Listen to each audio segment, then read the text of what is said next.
Слушайте радио Крым Реалии на средних волнах. Частота 549 килогерц в 7:30 утра и днем в 12:10. Теперь мы с вами 24 часа в сутки, 7 дней в неделю. Радио Крым Реалии 105,9 FM. Крымчане имеют право знать. А мы продолжаем эфир радио Крым Реалии. Напомню, у микрофона с вами Александр Голубов. Слушать нас вы можете на средних волнах на частоте 549 кГц в 12:10 в Крыму и на материковой части Украины, а также на 105,9 FM круглосуточно. Крымчане могут бесплатно звонить в эфир по телефону 8 810 06 926, а номер телефона для жителей материковой Украины 044 490 31 18. Тема дня. Сегодня мы говорим о новом законопроекте об изучении национальных языков. Напомню, он был принят Государственной Думой 19 июня в первом чтении, и о нем совсем недавно, на прошлой неделе, написала «Новая газета», достаточно объемная статья, в которой речь идет о том, что фактически этот новый законопроект, несмотря на его название о том, что он об изучении национальных языков, права национальных меньшинств будет лишь только уменьшать. А зачем России новый закон об изучении национальных языков? Что это будет означать для украинцев и крымских татар полуострова? И как изменится система образования в Крыму? И, в принципе, есть ли опасность для территориальной целостности России, раз Россия решила обратить внимание на эту проблему? Все это мы будем обсуждать в течение ближайших 25 минут. Крым в центре внимания. Напомню, речь идет о законопроекте под номером 43-88-63-7 об изучении национальных языков. Он был принят Государственной Думой 19 июня в первом чтении. В пояснительной записке к документу указано, что новый закон призван внести ясность, цитирую, в правила преподавания и изучения государственных языков республик Российской Федерации. С точки зрения авторов, изучение возможно только на добровольной основе и не в ущерб преподаванию и изучению государственного языка, в данном случае имеется русский.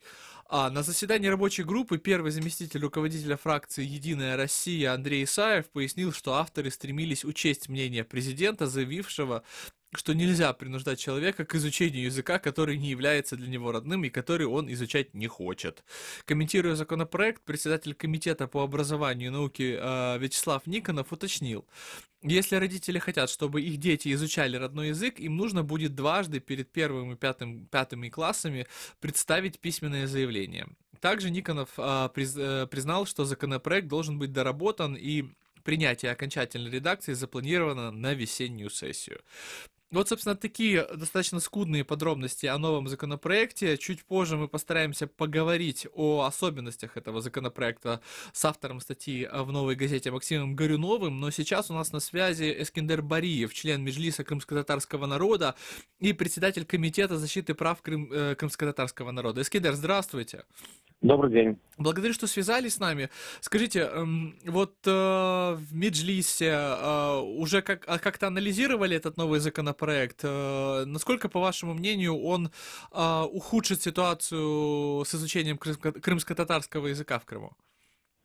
В первую очередь, конечно, для нас важен сам процесс. Это процесс, который приводит к ущемлению права крымско-татарского народа на изучение родного языка. Этот процесс оккупации. И поэтому мы говорим на всех международных площадках о тех проблемах, которые существуют в Крыму. Конечно, принятие закона или обсуждение закона Российской Федерации – это внутреннее дело Российской Федерации в первую очередь. И понятно, что такая вот имперская политика России, она направлена на уничтожение языков и не предоставление возможности изучения родных языков многих народов Российской Федерации. Примером тому служит выступление совсем недавно на экспертном механизме ООН, выступление представителей Якутии, представителей Чукотки, которые четко обозначали, что нет возможности изучать или развивать родные языки на территории, у себя же, на своей же территории. или общаюсь, опять же, с теми же представителями шорцами. Это один из немногочисленных коренных народов Российской Федерации, который насчитывает всего около 10 тысяч человек. Сегодня у них нет ни школ и нет возможности изучать шорский язык. Но я все-таки хочу вернуться к нашим реалиям. И реальная политика Российской Федерации в отношении крымскотатарского народа. Так вот, например, если за 23 года независимости были сложные процессы, но во всяком случае были созданы 16 школ с крымскотатарским языком обучения. Но я бы, конечно, больше назвал, что это были 16 школ с углубленным изучением крымскотатарского языка. Потому что были проблемы, что в старших классах все равно у них достаточно было учебников и так далее. Но при всем том были попытки, была позитивная динамика, она была очень вялой и медленной, но она была. Теперь что мы видим уже на 4-й год оккупации Крыма? По официальным данным Министерства образования, науки и молодежи Республики Крым, так называемым министерством, в 2017-2018 учебных годах функционирует 7 муниципальных образовательных учреждений с крымско-татарским языком обучения, 4 с русским и крымско-татарским языками обучения, и 5 образовательных учреждений, изменивших статус школы крымско-татарского языка обучения на общеобразовательное учебное заведение, то бишь без определения языка обучения. То есть для того, чтобы было понятно радиослушателям, обратите внимание, что из тех 16 школ, которые мы в течение 23 лет пытались создать, уже на сегодняшний день можно сказать, что осталось всего 7, которые имеют статус крымско-татарским языком обучения. 4 они уже разбавили с крымско-татарским и русским языком изучения.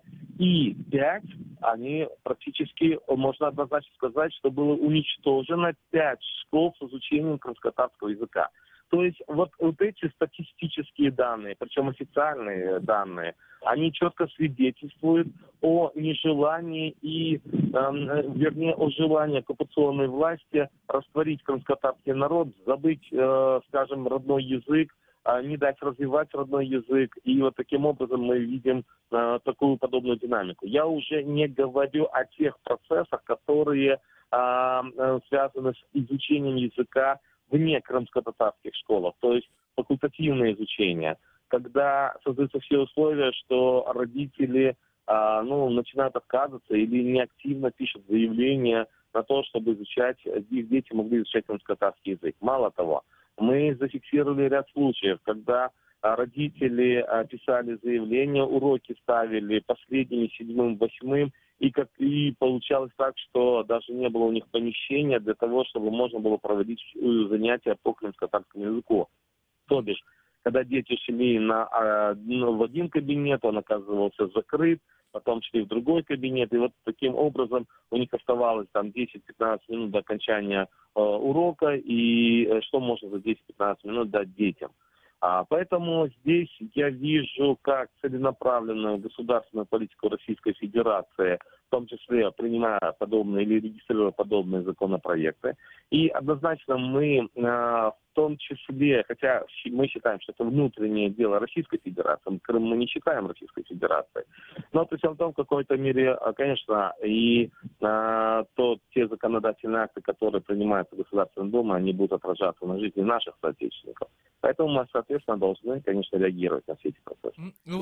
Скажите, Искандер, вы только что перечислили вот такие вещи, как закрытие школ, как, скажем так, давление или не то чтобы принуждение, да, но вот всяческая мотивация родителей не писать эти заявления. А каким образом это давление выражается? Вот, условно говоря, чиновники говорят, что это не нужно, они напрямую угрожают, что это может ухудшить там успеваемость. Как можно расценить это давление? Здесь, вы понимаете, здесь косвенные такие подходы. Во-первых, когда ставится урок именно последним, когда дети уже изнуренные. Во-вторых, дается посыл о том, что, через психологического воздействия на детей. И, в-третьих, прямым текстом были случаи, когда прямым текстом заучи или преподаватели, классные руководители родителям намекали, что не стоит писать подобные заявления, потому что это усложняет определенный процесс, или начинали просить даже родителей, чтобы они не писали. Это действительно были такие случаи, как в Симферополе, так и в других городах Крыма. Поэтому здесь, опять же, это зависит от самосознания, да, людей. И я бы все-таки, пользуясь случаем, я бы все-таки призвал бы наших соотечественников, и не только крымских татар, но и украинцев, и русских, которые все-таки привыкли свободно мыслить, или еще с украинских времен, писать заявление на то, чтобы их дети могли изучать крымско-татарский язык. Это была бы политическая акция, с одной стороны. С другой стороны, изучение крымско-татарского языка даст возможность этим детям в будущем все-таки иметь возможные контакты с тюркоязычными странами. Ну, в первую очередь, с такой стороны, как Турция, которая является соседней страной с Крымом и с Украиной. И поэтому для нас очень важно, чтобы все-таки у людей повышалось самосознание в этом плане. Искандер, мои коллеги говорят, что у нас есть звонок слушателя. Давайте послушаем вопрос и попытаемся прокомментировать. Добрый день, вы в эфире, представьтесь, пожалуйста. Добрый день. Добрый день, господа. Я из Крыма. Господин Бореев, а вы не смогли бы рассказать, как обстоят дела с изучением крымско-татарского языка и его статуса в братской для татар Турции? Спасибо за ответ. Дело в том, что я вам не могу полностью дать информацию, как происходит эта ситуация, но я вам скажу одно, что в Турции в том числе сегодня готовятся люди, есть специалисты, которые непосредственно поехали, скажем, заниматься изучением или развитием крымско-татарского языка в Турецкой Республике. И вот, к примеру, в тех местах компактного проживания, где есть дернеки крымско-татарского народа, там проводятся такие воскресные школы по крымско-татарскому языку. Дело в том, что здесь есть определенные тонкости. Турецкий и крымско-татарские языки, они очень близки. И поэтому здесь, скажем, сама должна быть инициатива со стороны дернеков. Она есть. И сегодня очень приятно видеть, когда с Турции приезжают молодые крымские татары, и они могут говорить на родном крымско-татарском языке.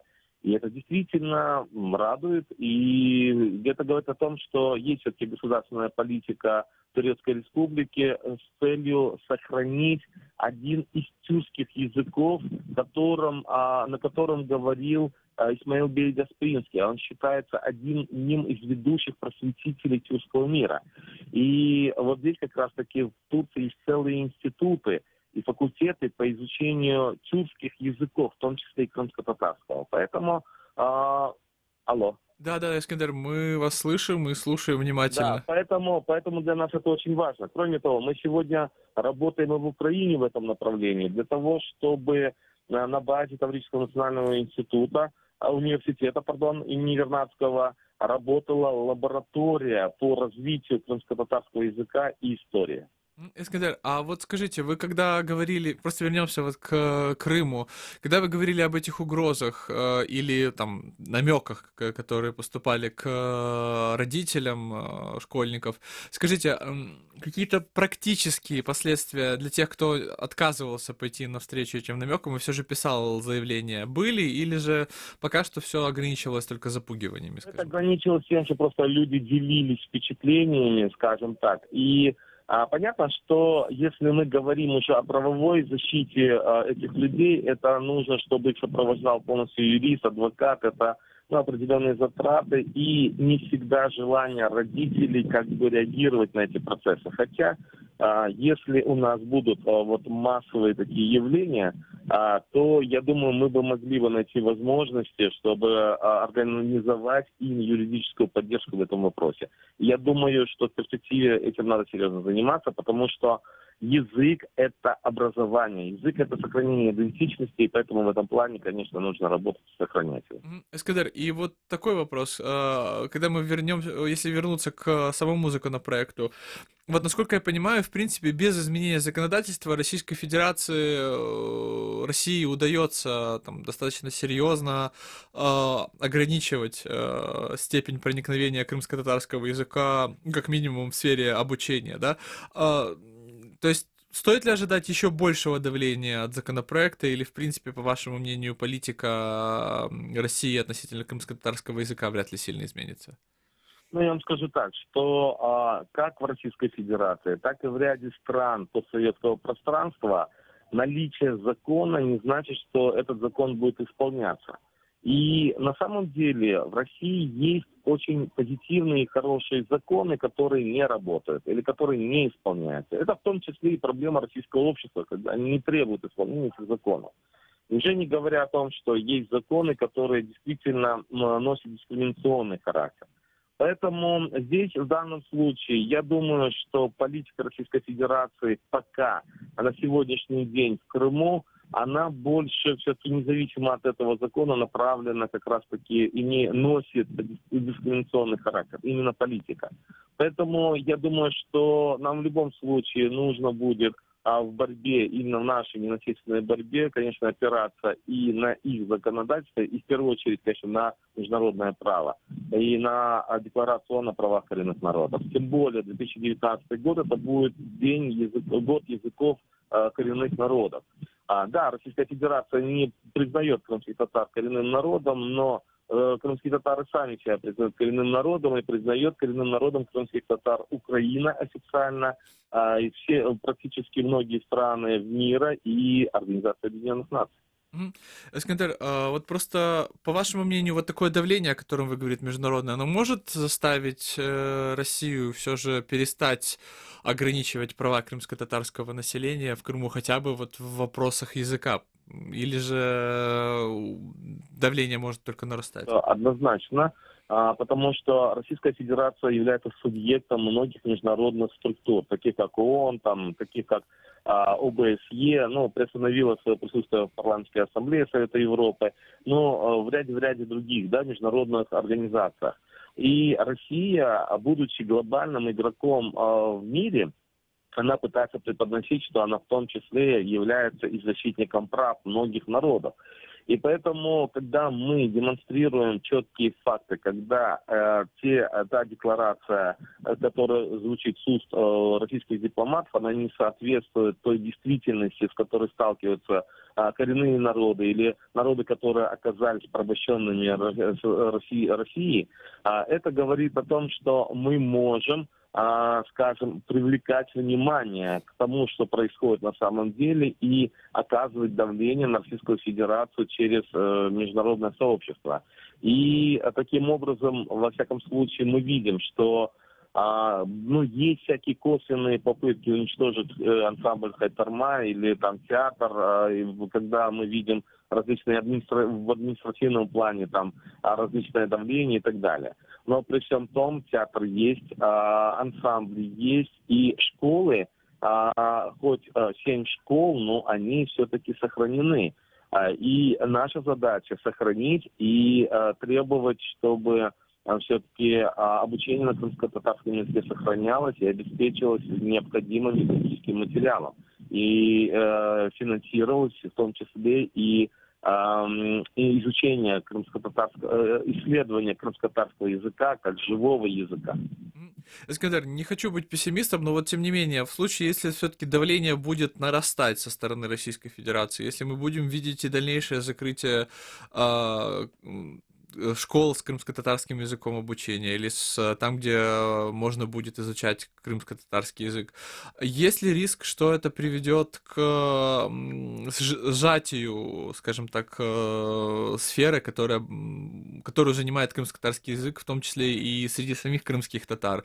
Вот украинцы, можно сказать, пережили подобное во времена Советского Союза, когда многие украиноязычные города постепенно переставали быть украиноязычными и заменялись, скажем так, условно говоря, украинский язык начал ассоциироваться как нечто такое рустикальное, связанное с деревней, с селом, и не очень престижное. И только вот в последние годы эта ситуация опять начала там переломляться, и украинский язык стал модным, условно говоря.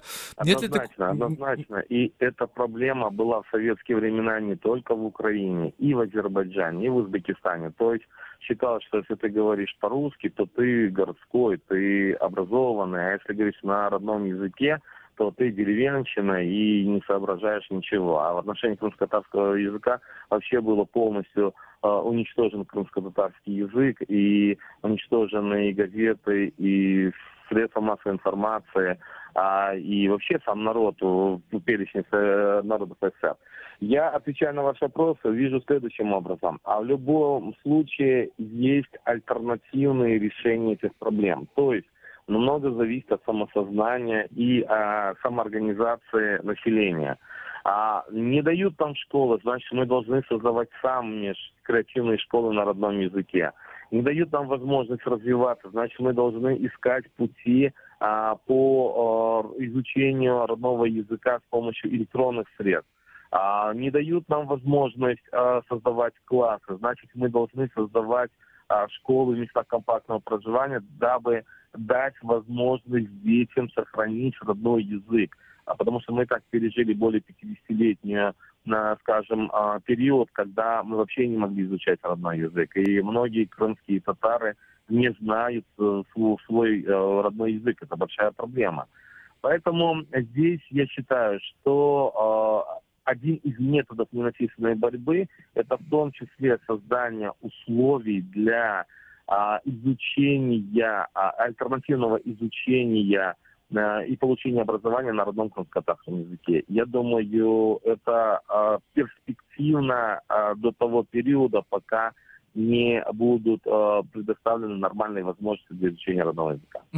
Искандер, я вот попрошу вас оставаться на связи. Я просто хочу напомнить нашим слушателям, что они слушают радио Крым Реалии. Если им есть что сказать по теме нашей передачи, а это сегодня изучение национальных языков в Крыму, мы говорим о крымско-татарском, об украинском языках, мы говорим о новом законопроекте в парламенте Российской Федерации об изучении национальных языков, который в теории, по крайней мере, как это утверждается в публикации новой газеты, ограничит права россиян и в том числе, я так понимаю, жителей аннексированного Крыма на изучение национальных языков, усложнит им это изучение национальных языков. Если вам есть что сказать по этой теме, звоните нам по бесплатному номеру телефона 8 810 06 926, повторюсь, 8 810 06 926. Также к нашему эфиру могут присоединиться и жители других украинских регионов по номеру 044 490 31 18. Пишите нам в Твиттере, предлагайте свои темы программ, а также заходите на сайт Крым Реалии, читайте наши материалы и смотрите прямые видеотрансляции эфиров.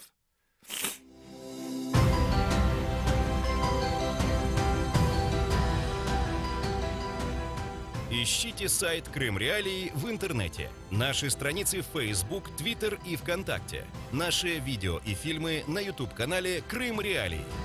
Крымчане имеют право знать.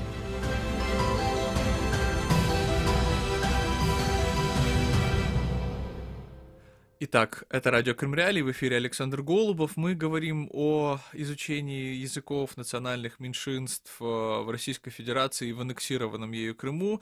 Буквально через минуту к нам присоединится Леонид Кузьмин, активист Украинского культурного центра в Крыму. А сейчас с нами на связи Искандер Бариев, член Меджлиса крымско-татарского народа. Искандер, на прощание я просто хочу задать вам вот такой вот вопрос. Все-таки вы говорили о роли Украины в поддержании и развитии крымско-татарского языка. Скажите, вот может ли Украина стать базой для того, чтобы крымско-татарское население полуострова могло сохранять свой язык? Условно говоря, можно ли на территории Украины разрабатывать онлайн-уроки, разрабатывать методические материалы, которые потом будут использоваться крымчанами для этого?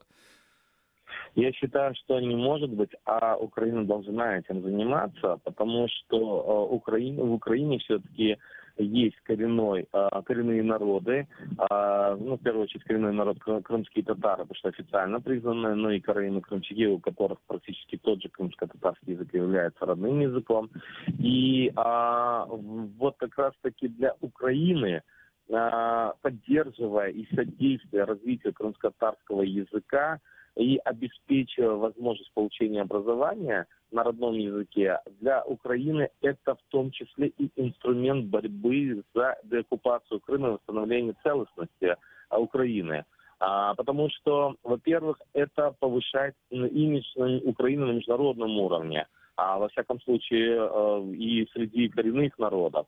Во-вторых, таким образом мы сохраняем связь с нашими соотечественниками и даем возможность дальше развивать родной язык. И таким образом, разрабатывая программы, наши соотечественники будут понимать и еще раз сопоставлять, что Украина является родным государством, которое заботится о своих гражданах, несмотря на то, что они проживают на оккупированной территории. Ну и это очень важно. И кроме того, я думаю, что в целом, когда мы говорим о развитии, скажем, тюркологии в Украине, то в основе, конечно, должен быть крымско-татарский язык, и таким образом мы сможем получить больше и больше ученых, украинских ученых, которые смогут дать, скажем, серьезный продукт для мирового сообщества. И мировой культуры, и мировой филологии. Эскендер, я искренне благодарю вас за ваши комментарии. Напомню, на связи с нами был Эскендер Бариев, член Меджлиса крымско-татарского народа и председатель Комитета защиты прав крымско-татарского народа. К нам присоединяется Леонид Кузьмин, активист Украинского культурного центра в Крыму. Леонид, здравствуйте. Здравствуйте. Благодарю, что связались с нами. Вот мы сейчас говорили с господином Бариевым, и он описал ситуацию с изучением крымско-татарского языка. То есть он говорит, что за последние 4 года из 16 школ, где был с крымско-татарским языком изучение, осталось только 7, 4 остались параллельно русским и крымско-татарским, а фактически 5 школ перестали преподавать на крымско-татарском языке. Как дело обстоит с украинским? Вы не могли бы рассказать нашим слушателям? Ну, если проводить аналогии по примеру Эскендера Бариева, да, то из 7 украинских школ, которые были до момента оккупации Крыма, где преподавание велось на украинском языке, то не осталось ни одной школы. Все школы переведены на русский язык обучения или на смешанный язык обучения, где есть классы с украинским языком обучения, но большинство классов это с русским языком обучения. Да? Ну, яркий пример, который мы все знаем, крымчане, особенно их, кто следит за новостями с Крыма, это украинская гимназия в Симферополе. Что, какая она была, да, и какая очередь была туда, чтобы просто там получать знания, учиться на украинском языке, и что сегодня с ней стало. Да? Что сегодня фактически один класс с украинским языком обучения остался на параллели. Когда мы занимались мониторингом, да, официальным, подавали запросы в отдел образования города Симферополя, то нам как раз такая яркая таблица, сколько всего классов было с украинским языком обучения или с изучением украинского языка, это большая разница. Чтобы слушатели не путали, потому что украинский язык обучения, где предметы должны вестись на украинском языке, полностью за исключением иностранных языков, русского языка, и понятно. А с изучением украинского языка это класс, в котором изучается украинский язык и литература как предмет или в качестве дополнительного. Основном это как предмет идет. Вот. На тот момент всего в Симферополе, если мне не путает моя память, было, по-моему, 22 класса с изучением украинского языка или совместно с изучением и преподаванием на украинском языке. Всего в Симферополе 22 класса из больше, чем 40 школ. Я понял. Леонид, ну и вот напоследок, сама украинская община как-то пытается протестовать и сопротивляться такому? Или же, условно говоря, властям удается подавить такое сопротивление? В большинстве случаев тут же какая есть особенность, да, мы можем говорить об изучении украинского языка на полуострове сегодня, но даже если какие-то родители, у них появится желание, чтобы их ребенок обучался на украинском языке, то они столкнутся с законодательным препятствием. Да? Согласно закону Российской Федерации, который сегодня действует в Крыму, об среднем образовании, там получение образования в школе на родном языке только до 9 класса. Леонид, извините, я вынужден вас прервать. Наш эфир стремительно подходит к концу. Напомню, на связи с нами был Леонид Кузьмин, активист Украинского культурного центра в Крыму. А в студии с вами был Александр Голубов, радио Крым Реалии. Услышимся.